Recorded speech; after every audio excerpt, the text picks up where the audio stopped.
This example shows you how to identify the slope and the y-intercept in a linear function and then write an equation of that function.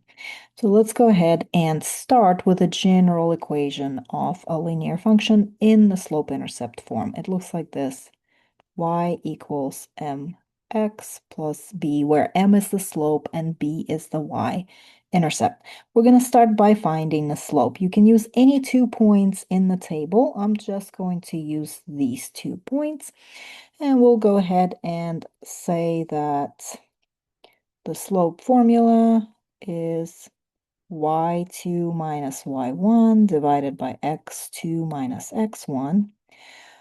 For us, the x category, x1 would be 0, x2 would be 1, y1 is -8, and y2 is -5.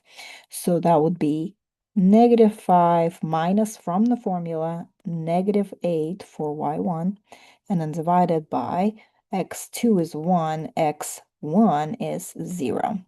So this is just -5 plus 8 divided by 1, or 3. -5 plus 8 is 3. 3 over 1 is just 3.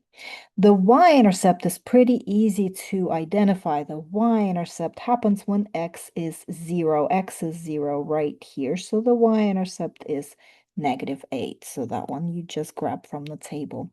The equation of the line always starts with y equals, and then you plug in the numbers for the slope, which is the letter m, and the y-intercept, which is the letter b. The slope was 3, x is attached to the slope, and the y-intercept was -8. So that is the slope of this line.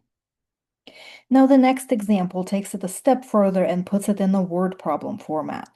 Tom is printing extra flyers to distribute. The flyers are printed at a constant rate, which means it's a linear function in our case.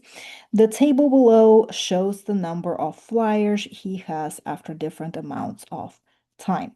So the first part A asks at what rate is the number of flyers Tom has, increases or decreases, and it says to use the correct sign.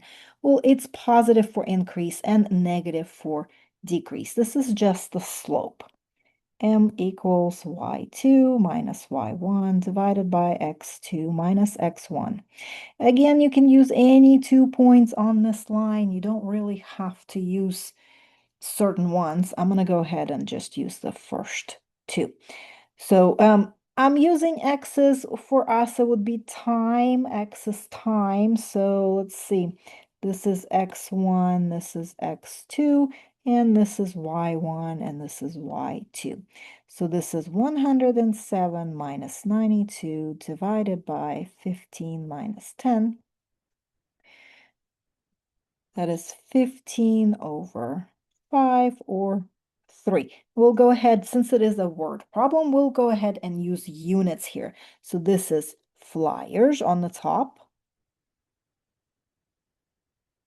per minute, because that is the unit for our x-axis, our horizontal axis. Now, part B says, how many flyers did Tom already have when he started printing? So we do not have, that is asking for the y-intercept.